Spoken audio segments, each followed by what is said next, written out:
બધા મિત્રોને મારા પ્રણામ।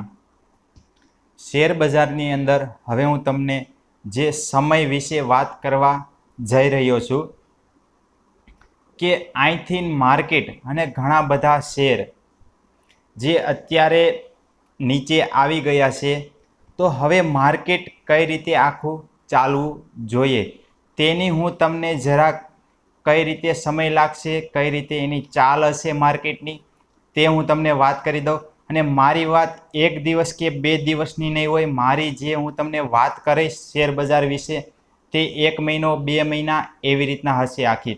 કેમ કે હું એક દિવસનું બે દિવસનું વિચારતો નથી માર્કેટની અંદર, એટલા માટે।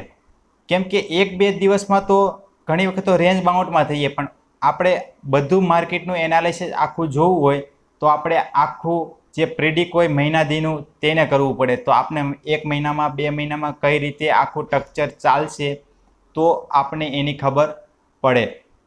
તો એટલા માટે હવે કહું છું, અહીંથી નિફ્ટી 50 અને બધા જેટલા શેર છે તે, તો તેની અંદર હવે સમય વાઇઝ ટાઈમ વાઇઝ કરેક્શન લઈ શકે।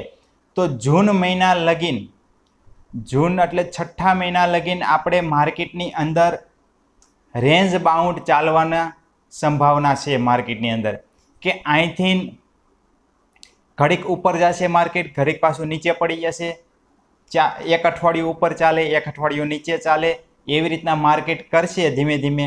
અને કોલ પુટવાળા જેટલા હશે એના એ બધાના તો ઘણી વખત ઉપર નીચે ટોપલોસ હિટ કરાવશે માર્કેટ। તો એવી રીતના રેન્જ બાઉન્ડમાં આખું માર્કેટ ચાલશે જૂન મહિના લગીન। તો એ યાદ રાખજો કે 6ઠા મહિનેથી ધીમે ધીમે સુધાર માર્કેટની અંદર આવશે, ત્યાં લગીન તો માર્કેટ રેન્જ બાઉન્ડમાં જ આખું કામ કરશે।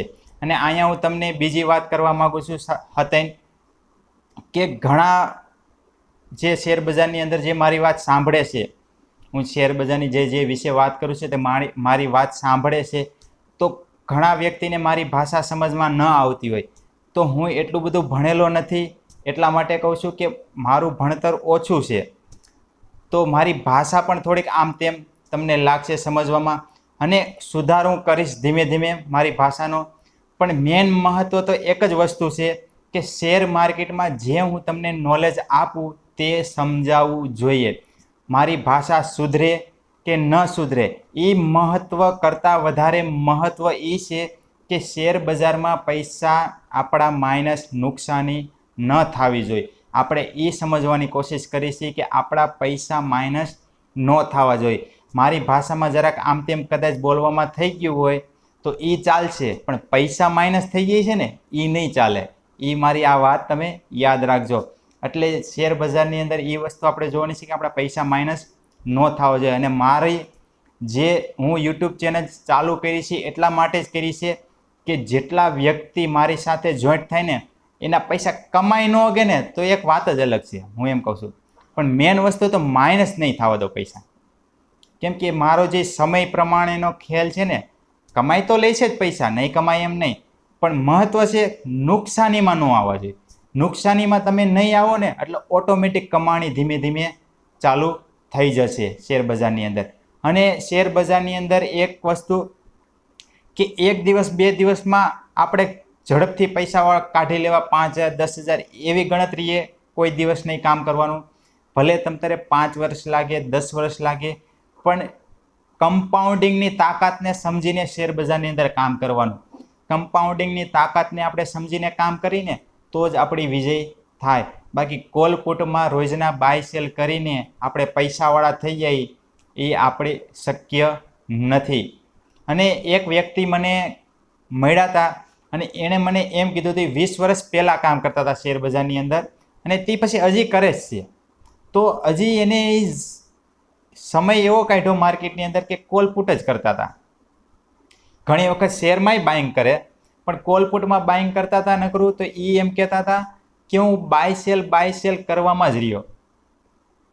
એ કે ઘડીક શેરને વેચી લઉં, ઘડીક લઈ લઉં, ઘડીક વેચી નાખું, ઘડીક લઈ લઉં, કોલ પુટ કરી લઉં, એવું કામ કરતા હતા। પણ જ્યારે એનો સમય 20 વર્ષ ખતમ થયા તઈ એણે જોયું કે માર્કેટની અંદર કે આખું ઓલ સ્ટ્રક્ચર એને જે જોયું ને તઈ એને એમ થયું કે આના કરતાં હું લઈને બેઠો હોત ને માર્કેટની અંદર પૈસા નાખીને હું ખાલી બેઠો હોત ને સારા શેર લઈ તો એ કે મારા પૈસા બની જાત, પણ એ કે હું તો ખાલી બાય સેલ કરવામાં જ મારી જિંદગી આખી વહી ગઈ. તો એવી રીતના આપણે જે બીજા વ્યક્તિ કોઈ પણ વસ્તુ કાંઈ આપણે કહેતા હોય ને તો એની દ્વારા આપણે શીખવા મળે છે. તો એ શીખ આપણે લઈ લેવાની કે એણે જે ભૂલ કરી છે ને એ આપણે નહીં કરવાની, એટલે આપણો નુકસાની થતી બંધ થઈ જાય. આપણી નુકસાની બંધ થઈ જાય ને એટલે ઓટોમેટિક પ્રોફિટ ધીમે ધીમે આવતું થઈ જાય. તો મને એ ભાઈથી એ શીખવા મળ્યું કે બાય સેલ કરવા કરતાં સારી કંપનીના શેર લઈને મૂકી આપણે તો ઓટોમેટિક આપણે પૈસાવાળા થઈ જ જવાના છે. પણ આપણે ખોટો વધારે મગજ હાકી કે અહીંયા લગીને જાય આમ જાય તેમ જાય એમ કરી આપણે ટૂંકું પ્રોફિટ લઈએ આપણે કે 10 રૂપિયા 20 રૂપિયા એવી રીતના કરીને આપણે લઈને વેચી નાખીને, તો એમાં કોઈ દી આપણી જીત થાય નહીં.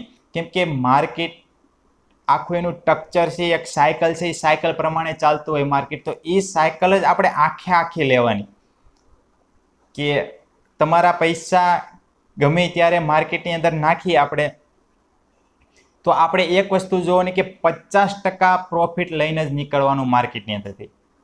40થી 50% પ્રોફિટ લઈને જ નીકળવાનું માર્કેટ. અને કદાચ એક ઇમેજિન કરો કે તમારા પૈસા 60% એમ પૈસા મળે છે તો એકલું યાદ રાખવાનું 35%થી નીચે ન જવો જોઈએ પૈસા.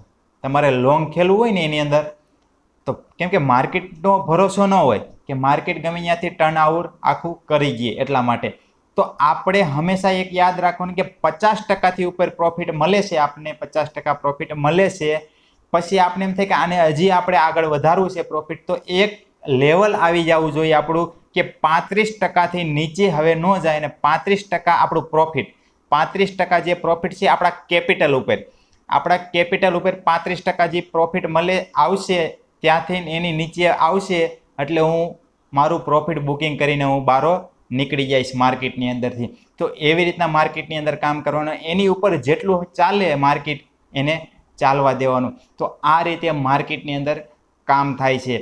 ખાલી આપણે બાય સેલ કરી રાખી 1-2 રૂપિયા હાટુથી, એવી રીતના કોઈ દિવસ કરવાનું નહીં. આખો માર્કેટનો મું લેવાનો. કેમ કે માર્કેટ તો આપણે બહુ ઝાઝું દેવા માગે છે, પણ આપણે છે કે 1-2 રૂપિયામાં રાજી થઈ જાય છે. તો એવું માર્કેટની અંદર નહીં કરવાનું.